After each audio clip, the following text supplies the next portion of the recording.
Hey, what's up guys? It's Dingle, and today I'm going to be bringing you another Mountain Blade Bannerlord video. It seems you guys really enjoy the Bannerlord videos, as they're really the only ones that are successful, so I think I'm going to begin focusing my channel primarily on Mountain Blade.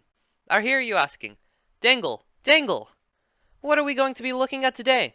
Well, my oddly pushy friend, today we will be covering the Nordic kingdom of Sturgia. The kingdom of Sturgia is the northmost kingdom in Calradia. They are on a peninsula with very little ways to get to the rest of Calradia, creating several natural choke points.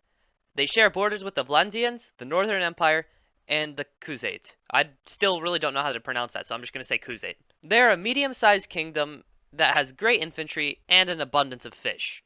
The Sturgians are definitely a distinct kingdom with many strengths as well as weaknesses, all of which we are about to cover. The Kingdom of Sturgia has a very good troop tree, with their main focus on infantry, but includes everything else except horse archers. The Sturgians can upgrade their infantry to veteran infantry, shock infantry, or Ulfander.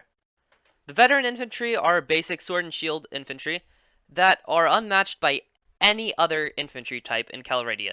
They have huge, round, thick shields and pretty decent short swords. The shock troops, however, are heavy spearmen with heavy armor, shields, and of course, spears, making them ideal for countering cavalry. And lastly, there's the Ulfandar. I hope I'm saying that right. I'm probably not, but I don't speak whatever language this is supposed to be. The Ulfandar is a soldier with a heavy axe and very little armor, so pretty much they're a glorified berserker. With all these options, the Sturgian infantry can hold any role, making the Sturgian infantry a force to be reckoned with.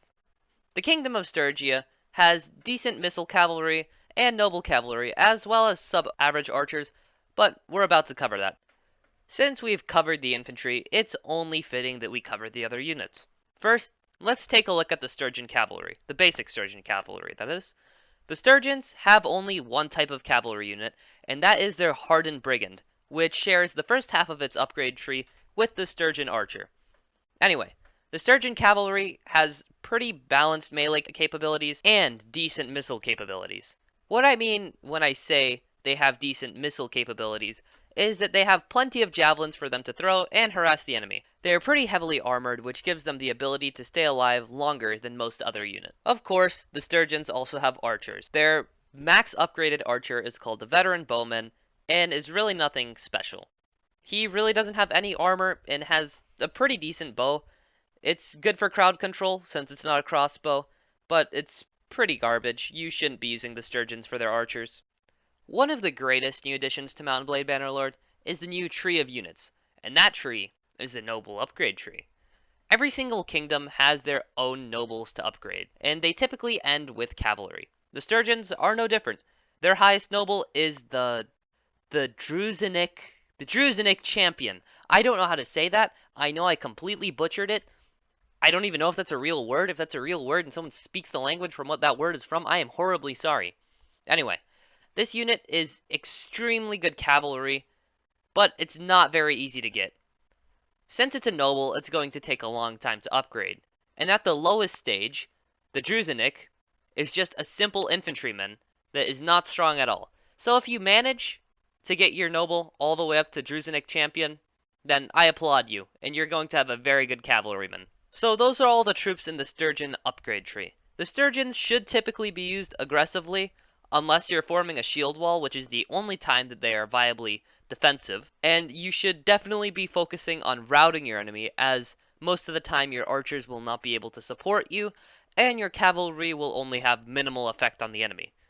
The Sturgians are definitely best against the Imperials, as they are a archer-based military, and they have a very weak infantry, allowing the Sturgians to get close and cut them to pieces, and they're definitely most weak against the Vlandians, who are cavalry-based and can just completely smash into the Sturgians and cut them up. Aside from that, the Sturgians are on pretty equal footing when compared to the other factions. So now that we're done covering infantry, let's cover the actual faction of Sturgia. So the Sturgians are ruled by a prince, so I guess it's inaccurate to call them a kingdom, but you may as well just because it's easier. So the Sturgians start with 7 cities, however, there is a major catch, and that is the fact that all of their cities are greatly spread out across the north, like a lot. This makes it very difficult for the Sturgians to be able to defend their lands, as they will have to travel massive distances to defend against their three neighbors. As well as this, the Sturgians are connected to the mainland by narrow bridges, which function as choke points, which can be extremely beneficial to the Sturgians, but also absolutely devastating. The Sturgians don't have that many bandits, making it a very good place to start out. However, Sturgian troops move 10% slower, but, at least you don't have to worry about bandits. Lastly, let's give some lore to the Sturgians. So, the Sturgians originally came from another continent called Nordland. It's a really bad name, but I guess that's just where they came from. They control most of the north, obviously. The Sturgians are a mix of the Vagars and the Nords. This means they are a combination of Slavs and Vikings. By the time Mount & Blade Warband takes place, the kingdom of Sturgia no longer exists and has been divided between the Vagars and the Nords. So that's really all I have for the kingdom of Sturgia. They have heavily armored infantry, mediocre cavalry, and subpar archers. So if you enjoy hard-hitting, aggressive factions, then I would recommend playing as the kingdom of Sturgia. If you enjoyed this video, then leave a like, and if you enjoy my videos on my channel, then feel free to subscribe. That's really all I've got for you. See ya.